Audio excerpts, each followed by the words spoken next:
नमस्कार दोस्तों, मौलाना मुफ्ती लगातार भारत के मुस्लिमों को मजहबी सोच में ढकेलकर मुस्लिमों को भारत सरकार सहित सभी पार्टियों के खिलाफ भड़का रहा है। इसका कहना है कि इस्लाम और शरिया कानून भारत के संविधान से ऊपर है। जब इस देश में संविधान के ऊपर कोई भी बात करता है तो वह इस देश के संविधान की तौहीन करता है, मगर इसे नहीं पता कि संविधान की वजह से ही इसका भारत में वजूद है। जो काम भारतीय जनता पार्टी और आरएसएस लगातार संविधान विरोधी होने के बावजूद भी नहीं कर पाई, वही काम यह मौलाना मुस्लिमों को भड़का कर करने की कोशिश कर रहा है।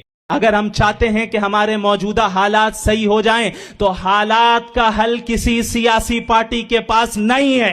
हालात का हल इताअत दीन में है, हालात का हल इकामत दीन में है, हालात का हल इत्तिबाए सुन्नत नबवी में है। याद रखें, इस मुल्क में हमारा अप्रोच गलत रहा, हमने गलत अप्रोच इख्तियार किया। हम ये कहते फिरते रहे कि हमारा वतन हमारे दीन से ज्यादा मुकद्दस है। हमने ये एतराफ किया कि सेक्युलर निजाम हमारे निजाम से ज्यादा मुकद्दस है। हम कुफरिया अल्फाज कहते रहे, हम ऐसे अल्फाज और ऐसे जुमले अपनी जुबान से निकालते रहे कि फुला दरबार से जो फैसला हो जाएगा हम खामोशी से तस्लीम कर लेंगे। क्या फुला दरबार अगर शरीयत के खिलाफ हुक्म दे, क्या तुम तस्लीम करोगे? क्या तुम तस्लीम करोगे? याद रखो, वमा कान लिमुमिनिन वला मुमिना इज़ा क़दल्लाहु व रसूलुहु अमरन अन यकून लहुमुल खियरतु मिन अमरिहिम। किसी भी मोमिन मर्द और मोमिन औरत के लिए यह जायज नहीं है, यह गुंजाइश नहीं है कि अगर अल्लाह ने किसी मामले में कोई फैसला कर दिया तो अब अल्लाह को छोड़कर गैरुल्लाह को हकम बनाए। यह जायज नहीं है कि अल्लाह को छोड़कर, अल्लाह के फैसले को छोड़कर अपने मनपसंद ख्वाहिशात पर मबनी फैसलों पर जो है एतमाद करे और इसकी इत्तिबा करे। याद रखें, वही चाइना से एक वीडियो बहुत तेजी से वायरल है। इस वीडियो में साफ दिख रहा है कि महिला कार से उतरती है और गार्ड महिला को कार को पार करने के लिए कहता है, मगर महिला कार को बीच रास्ते में ही छोड़कर चली जाती है। मगर कार अपने आप जब कुछ सेकंड में पार्क हो जाती है, इसे देखकर जो गार्ड है पूरी तरह से भौचक्का रह जाता है। इतनी तरीके से तो कोई ड्राइवर भी कार को पार्क नहीं कर सकता। चाइना लगातार अपने टेक्नोलॉजी के माध्यम से दुनिया को चौंका रहा है।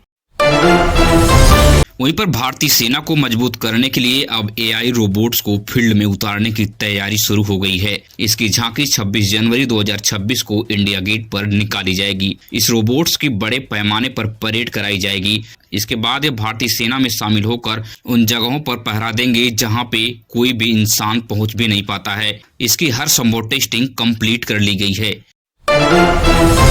वहीं पर पश्चिम बंगाल से बड़ा मामला सामने आ रहा है। दरअसल टीएमसी सांसद अभिषेक बनर्जी ने भारतीय जनता पार्टी पर तीखा हमला बोला है। अभिषेक बनर्जी ने कहा कि हिंदू हृदय सम्राट होने के बाद प्रधानमंत्री मोदी और बीजेपी अब कहां हैं और उनकी हिम्मत कहां चली गई। जब बांग्लादेश को जवाब देने की बात आई तो वह कहां पे छुप गए हैं। इतने तीखे प्रहार के बाद प्रधानमंत्री मोदी और बीजेपी की सिट्टी पिट्टी गुल हो गई है। दरअसल यह बयान दीपू चंद दास की निर्मम हत्या को लेकर अभिषेक बनर्जी ने दिया है। आप यकीन मानिए कि आने वाले 3 महीने में पश्चिम बंगाल की राजनीति में पूरी तरह से भूचाल आने वाला है, क्योंकि अगले 3 महीने में पश्चिम बंगाल का विधानसभा चुनाव शुरू होने वाला है।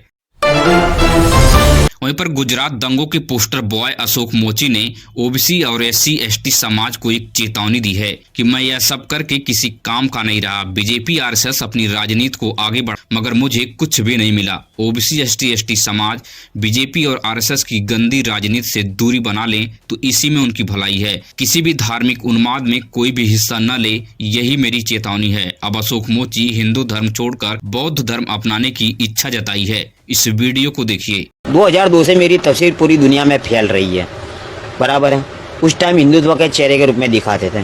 जिस तरह कलिंगा के युद्ध के बाद सम्राट अशोक का हृदय परिवर्तन हो गया ना, उस तरह 2000 दंगों के हिस्सा में मैंने हिंदू और मुस्लिमों का जो हत्या का नुकसान देखा ना, तो मेरा भी थोड़ा हृदय परिवर्तन हो गया। उससे पहले मैं बीजेपी की थोड़ी फेवर करता था, हाँ, लेकिन उसके बाद में बीजेपी का असली रूप मुझे देखने मिला। मेरे साथ जो हुआ है ना, उसके बारे में पूरे देश में मैं लोगों को मैसेज देना चाहता हूँ कि धर्म के नाम पे कभी आगे मत आना। पिछड़ी जाति के लोगों को है, जिनको हिंदू नहीं माना जाता है, SC/ST OBC को, क्योंकि धर्म का जो ठेका है ना सवर्णों ने लिया है, और ये जो ठेका है ना वो कभी दलितों को नहीं मिलेगा।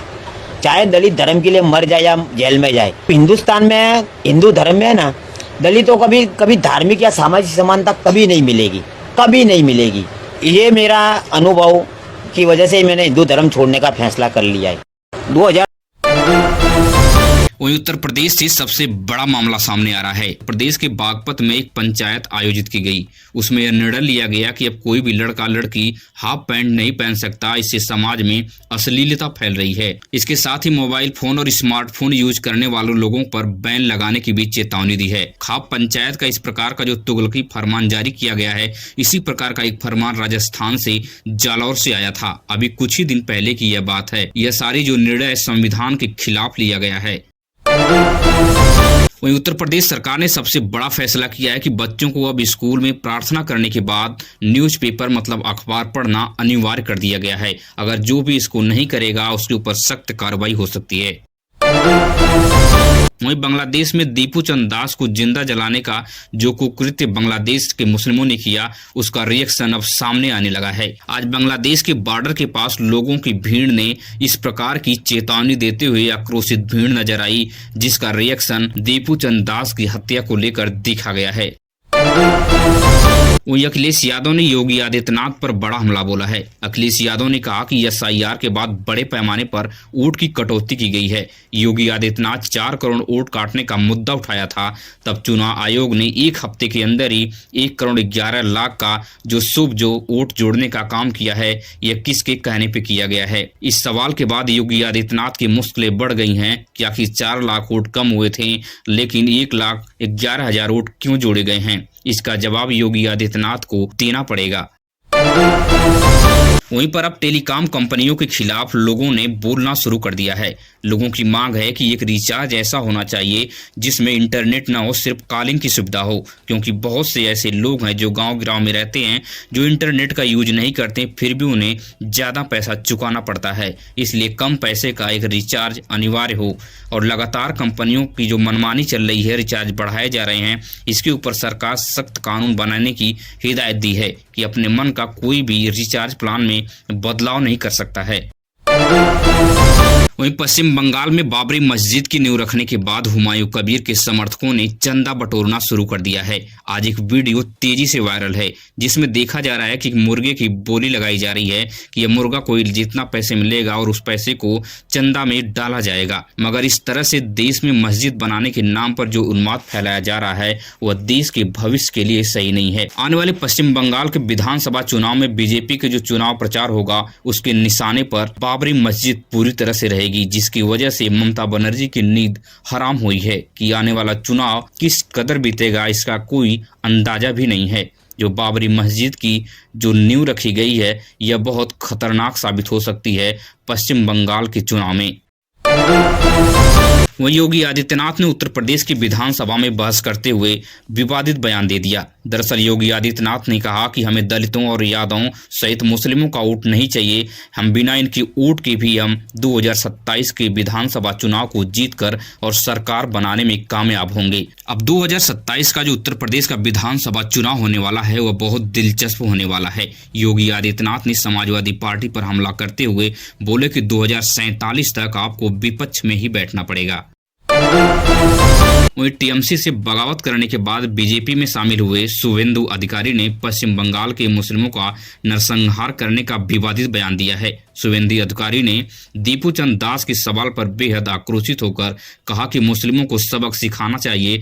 इस समय हिंदू हृदय सम्राट की सरकार भारत में चल रही है। इस बयान के बाद पश्चिम बंगाल की राजनीति में भूचाल सा आ गया है। ममता बनर्जी इसका पलटवार करने से बच रही हैं कि यह पूरी तरह से मामला ध्रुवीकरण में शामिल हो सकता है। वहीं मध्य प्रदेश से एक चौंकाने वाली वीडियो सामने आ रही है, जिसमें साफ सुना जा सकता है कि हम किसी से नहीं डरते हैं, न ही कभी किसी से डरे हैं। दरअसल जुमे की नमाज के बाद एक भीड़ पूरी तरह से मध्य प्रदेश में उन्माद फैलाने के लिए तैयार हो गई। इस प्रकार का बयान यहाँ पे दिया जाने लगा कि यह भारत के संविधान की संप्रभुता के खिलाफ है। मध्य प्रदेश के हिंदू संगठनों ने मांग की है कि इसमें शामिल लोगों पर कार्रवाई की जाए, मगर मध्य प्रदेश के मुख्यमंत्री मोहन यादव अभी भी कोई कार्रवाई नहीं कर पाए हैं। आखिर इस तरह की भीड़ इकट्ठा करके क्यों मुस्लिमों को भड़काया जा रहा है, इसकी गहन जांच होनी चाहिए। अगर आप डेली देश और दुनिया की बड़ी खबरें देखने में दिलचस्पी रखते हैं तो आप हमारे इस चैनल को सब्सक्राइब कीजिए।